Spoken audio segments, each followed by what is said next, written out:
Diva, I'm Allison. Hi, Allison. Now let's discuss some tips that would be helpful for ESL teachers to know about Nepali students. So as a teacher, is there anything about the Nepali culture that I should be aware of, especially things that are different than American culture? Sure. I'm going to talk a little bit about my experience and compare that.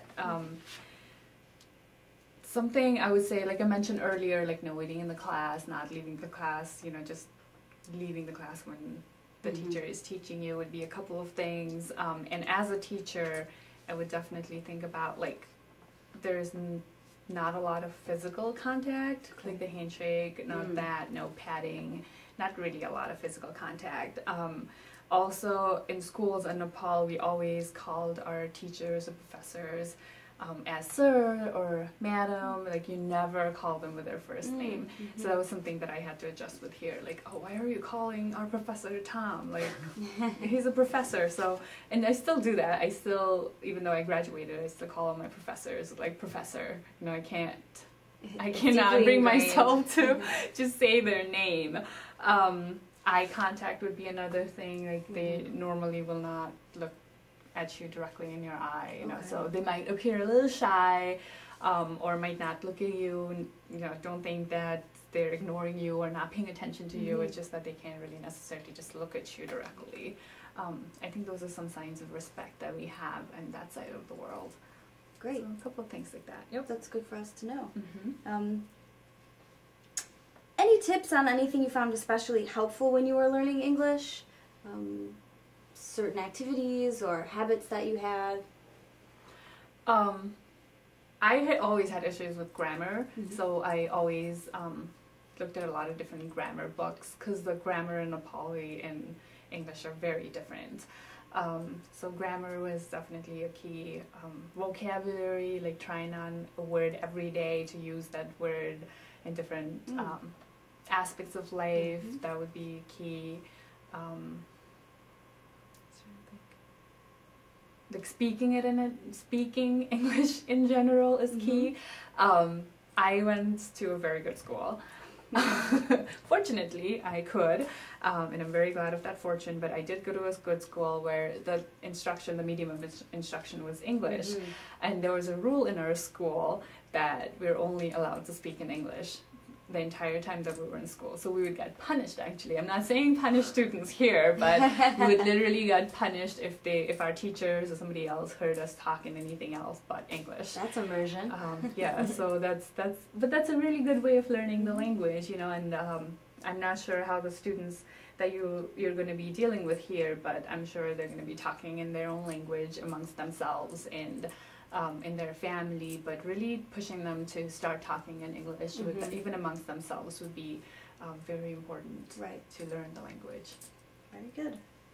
And is the way school is structured in the U.S. similar or different to the way that English is taught in Nepali? Like we talked about here, we write a lot of papers, and a lot of times school is very interactive. We do projects together. There's a lot of oral communication. Is learning English in Nepal similar to that or different? It's different. There isn't a lot of interaction.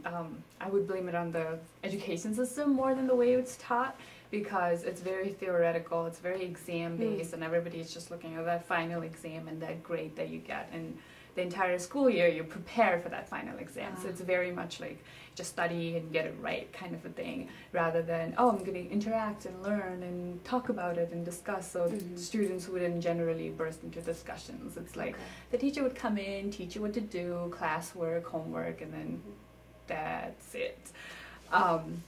So going back to the question, there were a couple of things that our English teacher did that was definitely helpful, though, like dictations, both paragraphs as well as spellings. Like we had grammar books, we had brick books that we had to work on, writing tests and stuff like that, reading comprehension, lots of like different reading books that we got. And even like reading in general was not very much encouraged. But I got into reading after one of my seniors was reading a book by Enid Blyton. She is a British writer, so people here don't really know of her. but I really got interested into that and I started becoming a really good reader. But not a lot of people still read over there, so trying to read would be another thing. Right. Going back to the earlier question, trying to really force them to read. Not force, but encourage them them to to read. read. Yeah, Right. so those are some of the things I would say helped outside of just the general curriculum. Right. Well, that's very helpful. Okay, let's now move into a few Nepali phrases that that might be useful for ESL teachers in the U.S. to know if a newcomer Nepali-speaking student arrives in the classroom. It's always helpful to know at least a few things so that we can show our newcomers that we appreciate their language. So I guess the first word would be hello. Well, before I get into this, I would like to mention, whatever I say might not be the same thing as the other person would say. Okay. There are different variations of hello. There's a hi, there's hello, there's formal, good morning, good afternoon. So depending on circumstances, it might be a little different. So I'm just going to say what I usually say. Sure. For hello, we would generally say hello. Okay. We just say hi. Otherwise, the most formal way of greeting would be namaste, as I said earlier. Put your hands together and just go bow your head a little bit and say namaste. Okay, very good. How about a pardon or excuse me, something like that? What I would do is, if I didn't understand anything that you said, more of like a gesture, and the word would be हजुर.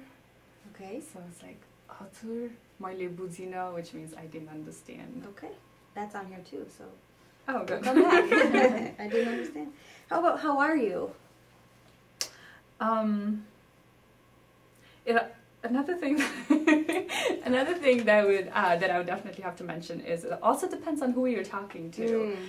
Very similar to Spanish, like usted and tú. Okay. So if you're talking to somebody older than you, there's a lot more formality involved than you're talking to someone your age or younger. So maybe if So we the were words would change. addressing the parents of our Nepali speaking student, we might say something different than if we were addressing the child. Yeah, like the you part, would be a little different. The rest would be the same, but the you part, the acknowledgement would be a little different. So if I was talking to someone older than I am, how are you would be तपाईलाई कस्तो छ, or तपाईँ सन्चै हुनुहुन्छ. If I was talking to someone like my age or younger, then तिमीलाई कस्तो छ, or तिमीलाई सन्चै छ. So it's like the you part as well as the auxiliary verb that changes a little bit. I see. And then how would you respond to that, saying something like, I am fine, which we would say in English? मलाई सन्चै छ.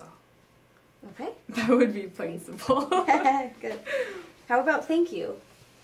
धन्यवाद. Okay. You want to repeat it? I can try. Can you tell me that again?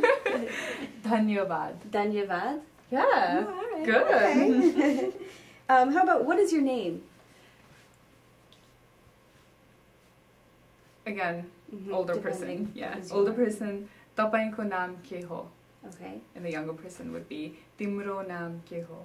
Timuru nam keho. Mm-hmm. All right. And then to answer, my name is मेरो नाम Diva ho.